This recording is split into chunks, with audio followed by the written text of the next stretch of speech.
Prime Minister Carney, it's a little unclear. And so I'm going to work over the next 6 months to try to get those things addressed.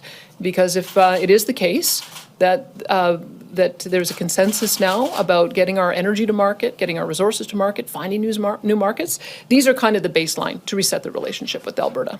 Hi, it's John, and welcome to the channel. Wednesday, June 18th, 5:22 a.m. with the big blue mug of coffee. Hope you're having an awesome day today. That was Premier Danielle Smith during the election campaign, giving the next government 6 months to give in to a bunch of demands she had when it came to resource development. And of course, when we're talking Alberta, oil development here. And instead of getting closer to Mark Carney and the Liberals, who won the election on April the 28th, instead of getting closer to those demands, we seem to be getting further apart. Here's just a refresher on what Premier Smith wanted from the Liberal government. We want to see a guaranteed access to economic corridors that include pipelines to get to new markets. We want the repealing of Bill C-69 so that we do not have an unending process for approvals that essentially means no more pipelines can be built. We need to lift the tanker ban off the BC coast. We need to eliminate the oil and gas emissions cap that has been proposed, which is a production cap. We need to scrap the so-called clean electricity regulations. We need to end the treatment of plastics as toxic.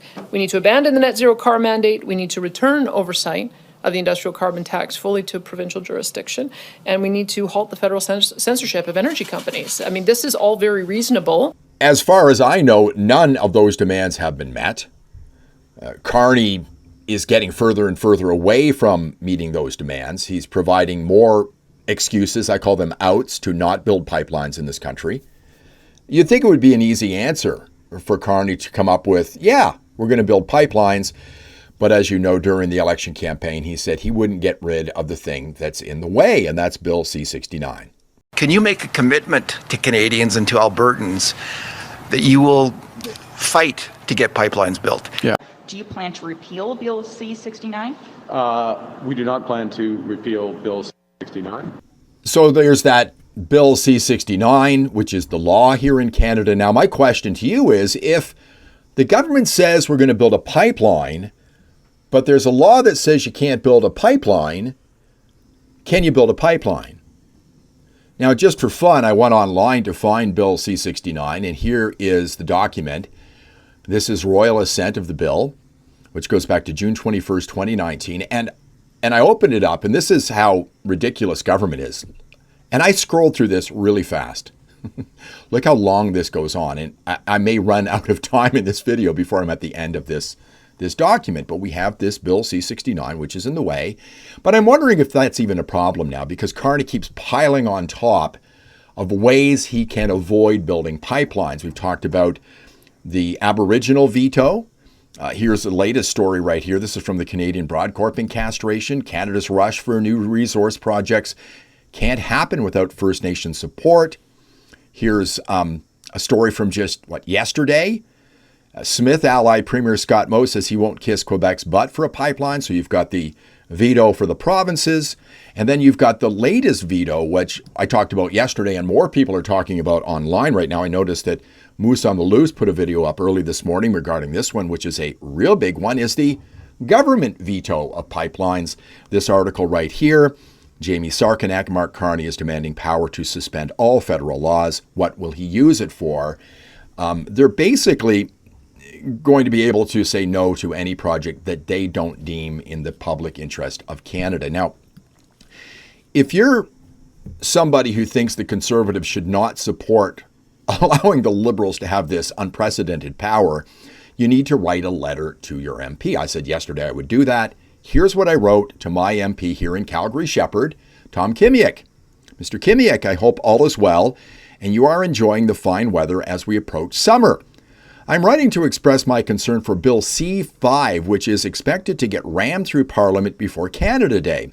I feel this bill will give sweeping control to Mark Carney and the Liberals, and it will shield all projects they deem in the public interest from any oversight and scrutiny. I side with the Bloc Québécois and the NDP in being cautious when considering or voting in favor of this bill. I know it is a tricky situation, but your party must come up with a strategy to see that this legislation is properly studied. I bring to your attention this article from the National Post. Mark Carney is demanding power to suspend all federal laws. What will he use it for? So I suggest that you write a letter to your MP regarding Bill C-5, and if it's a Conservative, be very clear that you don't think they should be voting on this until it gets proper scrutiny. Now, the Conservatives have been good on this. They've been doing a good job in the House of Commons and in the Senate as well, talking about Bill C-69. Again, if the government says we can build a pipeline, but we have a law that says you can't build pipelines, can you build a pipeline? So here's a number of different Conservatives in the House of Commons and Denise Batters in the Senate talking about Bill C-69. Now, Batters is talking to Chrystia Freeland, who gives the regular liberal word salad on this and will not commit to getting rid of this bill, which bans pipelines. So you're going to hear from Conservatives Cory Tokor, Melissa Lantsman, Conservative Michael Cram, Jasraj Singh Holland, and again, Senator Denise Batters. Just look at our country with over 2 million people every day relying on the food bank just to sustain themselves. This has been caused by liberal inflation because of terrible policies like printing of money, but maybe more importantly, has also been the laws they've enacted to ban growth within Canada, like C-69, the No More Pipelines bill. The Prime Minister is at the G7 today, surrounded by allies in the largest oil-producing province in the Federation. But thanks to the Liberal government, the oil and gas products they're demanding are still in the ground, and instead of powering our economy and Canadian paychecks. We've got laws blocking extraction, a cap that halts production, a shipping ban that stops it from leaving, and an industrial carbon tax that makes it all more expensive to build. Will the Liberals repeal our anti-energy laws and approve projects so that we can get jobs for our people and our resources to market? In order to get more pipelines built, the Liberals must repeal Bill C-69, the No More Pipelines law. This law, which was passed by the Liberals in 2019, has made it impossible for the private sector to build pipelines in this country. With the G7 now under the way, will this Prime Minister put aside his radical climate agenda to make sure that Canadian resources get into the hands of our allies? We need to be low risk, low cost, and low carbon. So, Minister, rather than allowing Bill C-5 to give your government the ability to circumvent highly problematic federal laws for, quote, national interest projects, why don't you just repeal Bill C-69 for once and for all? Thank you for the question, Senator. As I said, I believe all of us in this House and in the House that I have the privilege of being a member of, we disagree about many things, and that's entirely understandable. That's called democracy.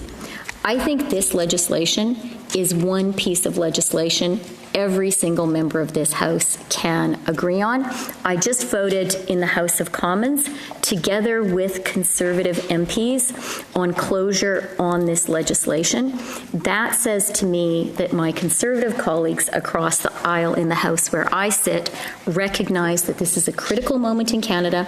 It's a moment we have to set aside partisan divisions and say, let's build in Canada. I'm proud to be a part of that. I hope senators will be as well.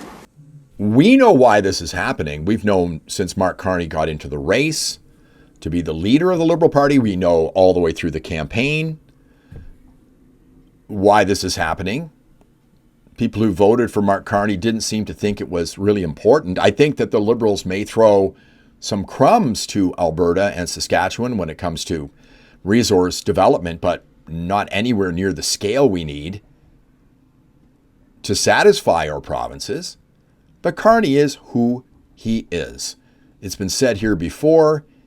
Here he is in his own words.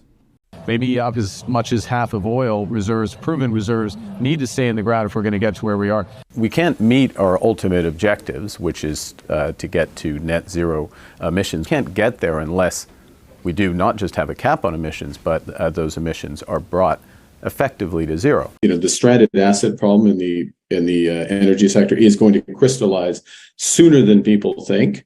There will be a glut of oil, and the wisdom of developing new fields just from an economic perspective, can be called into question. How do you reconcile keeping Bill C-69 with your plans to build infrastructure in Canada? Do you plan to repeal Bill C-69? We do not plan to repeal Bill 69, to answer your question directly. What we have said is society is putting tremendous value on achieving net zero. So the companies and those who invest in them and lend to them, who are part of the solution, will be rewarded. But those who are lagging behind and are still part of the problem will be punished. So to get to net zero, we need to electrify everything and make electricity green. This has been Carney's objective all along. He found an opportunity to become prime minister to lead the Liberals, and now he's got an opportunity to push his agenda. It's not to become an energy superpower in the way you and I think about it, with oil and gas and everything. It's an electric superpower using windmills and solar panels and green. And you won't get rid of Bill C-69, and we get further and further away from the list of demands that Danielle Smith laid out several months ago. She said the government that gets in has 6 months. We're working on 2 now. We'll soon be on summer vacation, and this will just get pushed further and further down the road. Now, as I've been sitting here for about an hour, a new article pops up on the National Post website.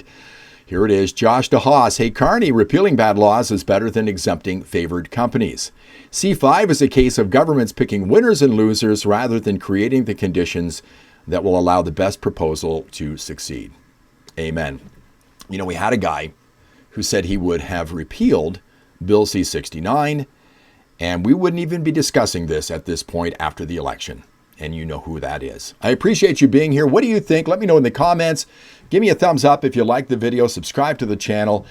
Please ring the bell for notifications, and I'll see you in the next one.